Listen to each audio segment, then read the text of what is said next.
नमस्कार दोस्तों। ये जो बुक है वो क्लास 10 राजस्थान कला एवं संस्कृति इसका फर्स्ट चैप्टर है। राजस्थान का परिचय, इतिहास की राजस्थान की जो हिस्ट्री है उसकी शुरुआत कहाँ से होती है।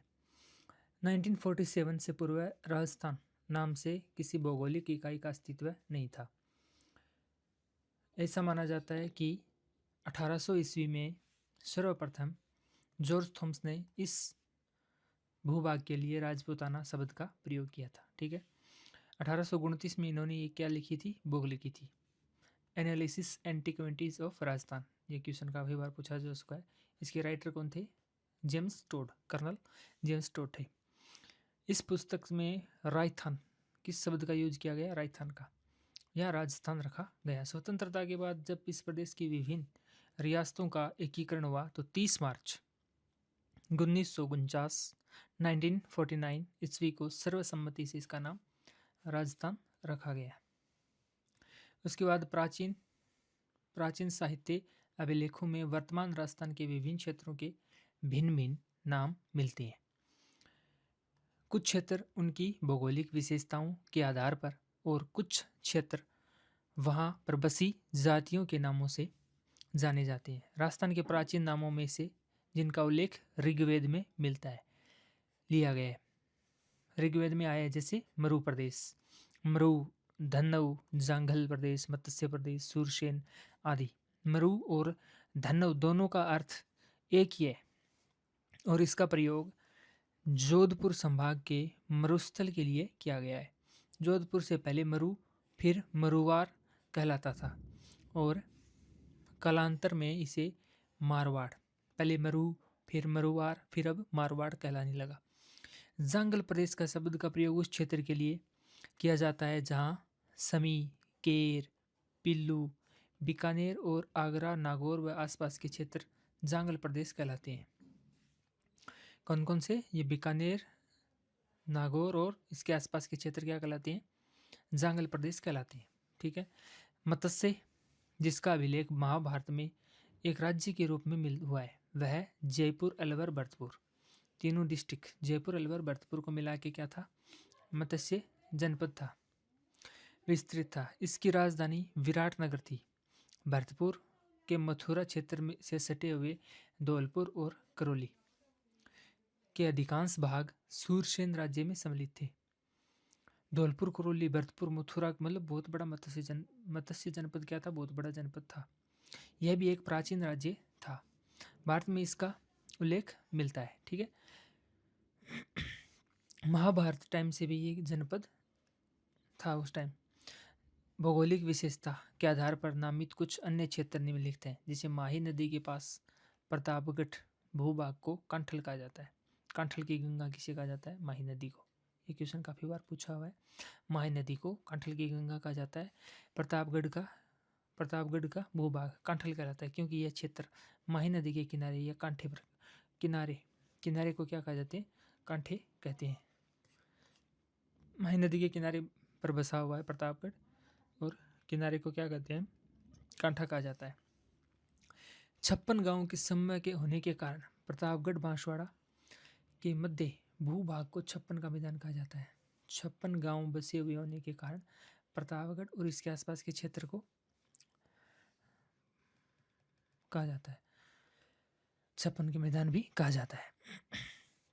फिर ये राजस्थान के प्राचीन स्थानीय नाम, जैसे जांगल प्रदेश, फिर है मांड, ये जैसलमेर साइड वाला, फिर मरु, मारवाड़, आयड़वाड़ी, धड़, पांखरू, ढूंढाड़। ये पूछ सकता है। मेवात कौन सा क्षेत्र था? देसार, हड़ौती, मेवाड़, धानव, बांगड़, ये आदि आप देख सकते हैं इस नक्शे में। ये कहलाता था भैंसरोडगढ़ से लेकर बिजोलिया तक का क्षेत्र पठारी होने के कारण ऊपरमाल कहलाता था। ऊपरमाल, भैंसरोड और बिजोलिया तक का क्षेत्र पठारी होने के कारण क्या कहलाता था? ऊपरमाल कहलाता था। उदयपुर के आसपास का प्रदेश पहाड़ी दिखता के कारण गिरवा की पहाड़ियाँ। उदयपुर के आसपास में क्या थी? गिरवा की पहाड़ियाँ। पहाड़ीय प्रदेश होने के कारण क्या कहलाता था? गिरवा प्रदेश कहलाता था। फिर है जैसलमेर, प्राचीन नाम मांड, डूंगरपुर बांसवाड़ा को क्या कहते थे? बागड़। डूंगरपुर बांसवाड़ा को क्या कहते थे? बागड़। कोटा बूंदी का प्रदेश हाड़ौती नाम से प्रसिद्ध था। कोटा बूंदी किसके नाम से प्रसिद्ध है? हाड़ौती। सीकर, झुंझुनू, चूरू को शेखावाटी, इसे तभी भी शेखावाटी के नाम से हम जानते ही हैं। अब देखो इतिहास की कहाँ से शुरुआत होती है? इतिहास का विभाजन। इतिहास का काल विभाजन कैसे हुआ? मोटे तौर पर मानव से संपूर्ण इतिहास को 3 कालों में विभक्त किया जाता है। प्राक, प्राक, आदि युग, ऐतिहासिक युग। प्राक युग इतिहास के उस काल को कहा जाता है जिसके ज्ञान के लिए कोई लिखित साक्ष्य उपलब्ध नहीं है। मतलब उस टाइम शैली डेवलप नहीं हुई थी, अर्थात मानव लेखांकन से अपरिचित था, मानव लिखना नहीं जानता था उस टाइम। आहद युग की संज्ञा इतिहास के उस काल से को दी जाती है जिसके लिए लिखित साक्ष्य उपलब्ध नहीं है, किंतु या तो वे अस्पष्ट हैं अथवा उनकी लिपि को अभी पढ़ाना संभव नहीं हुआ, या तो वो पता ही नहीं है या फिर उन्हें अभी पढ़ा नहीं गया है। फिर है ऐतिहासिक युग। उस काल के इतिहास को कहा जाता है जिसके संबंध में स्पष्ट और सुस्पष्ट सुपठित लिखित साक्ष्य उपलब्ध है। ऐतिहासिक काल उसके कहा जाता है जिसे लिखा हुआ है और सुस्पष्ट साक्ष्य उपलब्ध है। इन अर्थों में भारतीय इतिहास के कालक्रम को इस प्रकार विभक्त किया गया है। प्राक युग, यह युग सृष्टि के आरंभ से हड़प्पा सभ्यता के पूर्व तक, मतलब हड़प्पा से पहले तक का युग क्या कहलाता है? प्राक युग कहलाता है। फिर आता है आदि युग, यह युग हड़प्पा काल के से 600 ईसा पूर्व तक। फिर है ऐतिहासिक युग, यह युग 600 ईसा पूर्व से और प्रेजेंट टाइम में जो चल रहा है उसके लिए आता है। प्राग ऐतिहासिक काल और ऐतिहासिक काल। फिर है प्राग, पहला प्राग ऐतिहासिक राजस्थान। मानव सभ्यता का उदय नदी घाटियों से हुआ है, ये हम जानते हैं। नदियों, प्राचीन सभ्यताएं कहाँ बसी हुई थी? नदियों के पास, क्योंकि नदी घाटियों में जल की प्रचुरता के कारण यहाँ अपने आप उत्पन्न होने वाले कंदमूल फल प्रचुर मात्रा में उपलब्ध होते थे। संघन वनों के कारण यहाँ मांस हेतु पशु पक्षी आसानी से उपलब्ध हो जाते थे। सैकड़ों वर्षों पूर्व राजस्थान की भौगोलिक स्थिति ऐसी थी, यद्यपि राजस्थान का एक बड़ा भाग आज मरुस्थल है, किंतु विद्वानों की मान्यता है कि सैकड़ों वर्ष पूर्व इस मरुस्थल भूमि में समुद्र विद्यमान था और सरस्वती द्वादशी नदियां इस समुद्र में आकर गिरती थी, समुद्र में आकर गिरती थी। यह स्थिति मानव जीवन के लिए सर्वथा उपयुक्त थी। यही कारण है कि ऐसी भौगोलिक स्थिति में राजस्थान को भी मानव सभ्यता के जन्म के प्राचीनतम भूभागों में से एक होने का गौरव प्राप्त हुआ। मानव सभ्यता के उद्भव इस काल को पाषाण काल कहते हैं। इसे 3 भागों में बांटा गया है। मानव सभ्यता में से पाषाण काल इसे 3 भागों में, पूर्व पाषाण काल, मध्य पाषाण काल, उत्तर पाषाण काल। पूर्व पाषाण काल, मध्य पाषाण काल। अब पूर्व पाषाण काल क्या था? राजस्थान में मानव का उद्भव कब हुआ यह निश्चित रूप से ज्ञात नहीं है, ये तो किसी को नहीं ज्ञात है। लेकिन विभिन्न क्षेत्रों में हुए उत्खननों से प्राप्त विभिन्न प्रकार के पाषाण, विशेष रूप से क्वार्टजाइट पत्थर के अनेक उपकरणों से ज्ञात होता है कि आज से लगभग 2 या 1.5 लाख वर्ष पूर्व राजस्थान में एक मानव संस्कृति विद्यमान थी। 1870 ईस्वी में सीए हेकट ने सर्वप्रथम जयपुर और इंद्रगढ़ में पत्थर से बनी पूर्व पाषाणकालीन हस्त कुठार या एक्स पत्थर की कुल्हाड़ी खोजी थी। कुछ समय पश्चात सेंट कार ने झालावाड़ में इस युग के अनेक उपकरण खोज निकाले। इसके बाद हुए योजनाबद्ध उत्खनन में भारतीय पुरातत्व और संग्रहालय विभाग, नई दिल्ली, डेक्कन कॉलेज पूना में वीरेंद्र नाथ मिश्र, राजस्थान पुरातत्व एवं संग्रहालय विभाग के आरसी अग्रवाल, डॉक्टर विजय कुमार, हरिश्चंद्र मिश्रा आदि विद्वानों ने राजस्थान की प्राचीनकालीन सभ्यता और संस्कृति की विभिन्न पक्षों के सामने लाने में सराहनीय योगदान दिया। इन प्रयत्नों से राजस्थान में अजमेर, अलवर, चित्तौड़, भीलवाड़ा, जयपुर, झालावाड़, जालौर, जोधपुर, पाली, टोंक आदि क्षेत्रों में प्रमुख नदियों, विशेष रूप से चंबल, बनास एवं उनकी सहायक नदियों के किनारे पूर्व पाषाणकालीन उपकरण प्राप्त हुए। ये जो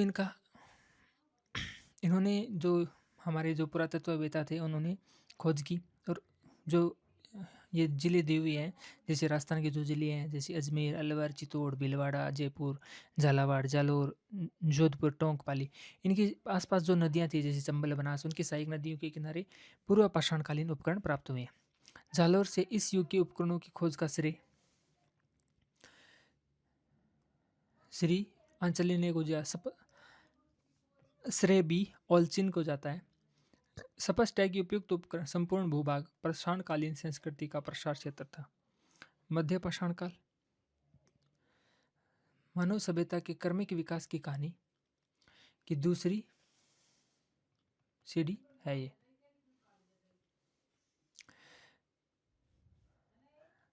प्राग ऐतिहासिक काल में मध्य पाषाण काल रहा। पश्चिमी राजस्थान में लूनी और उसकी सहायक नदियों, चित्तौड़ की बेड़च नदी घाटी और विराटनगर के मध्य पाषाणकालीन उपकरण मिले हैं। इस काल के उपकरणों में छोटे, हल्के, कुशलता से निर्मित ये उपकरण jasper, agates, chert, carnelians, quartzite, chalcedony आदि पाषाणों से बने हुए हैं, जिनमें blade, engraver, triangle, crescent, trapeze, scraper, pointer आदि उल्लेखनीय है। पत्थर से बने इन छोटे उपकरणों को माइक्रोलिथ, लघु पाषाण उपकरण कहा जाता है। नेक्स्ट है उत्तर या नव पाषाण।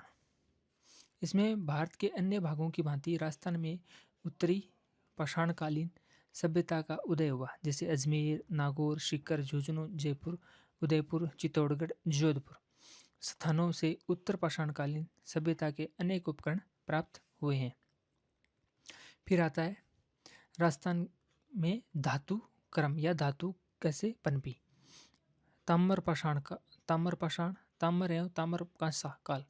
धातु काल के अंतर्गत राजस्थान के अनेक स्थानों से ताम्र पाषाण एवं ताम्र काल के अवशेष मिले हैं, जो तत्कालीन युग में राजस्थान के मानव के सांस्कृतिक विकास पर पर्याप्त प्रकाश डालते हैं।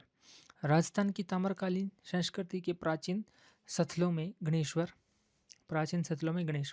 काफी बार पूछा हुआ सभ्यता है। सीकर, कालीबंगा, हनुमानगढ़, गिलुंड राजसमंद में है। आहड़ व जाडोल उदयपुर में है। पिंड पांडलिया चित्तौड़ में है। कुराड़ा नागौर में है। साबणिया और पुंगल कहाँ पे है? बीकानेर में है। नंदलालपुर, किराड़ारोथ एवं चिथवाड़ी जयपुर में है।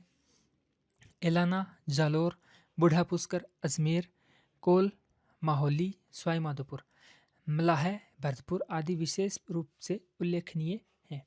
फिर आता है लोह युगीन सभ्यताएं। लोह युगीन काल में क्या है? ताम्र और कांस्य काल के पश्चात लोहे का ज्ञान और उसका प्रयोग मानव निर्मित इतिहास की युगांतरकारी घटना थी। इसने कृषि उपकरणों तथा हथियारों की गुणवत्ता को बढ़ाकर सारे परिदृश्य को ही बदल दिया। राजस्थान में नोह, भरतपुर, जोधपुरा, जयपुर, सोनारी, झुंझुनू, रेड काफी बार पूछा हुआ है, आदि स्थानों से लोह संस्कृति के समय के अनेक हथियार और उपकरण मिले हैं।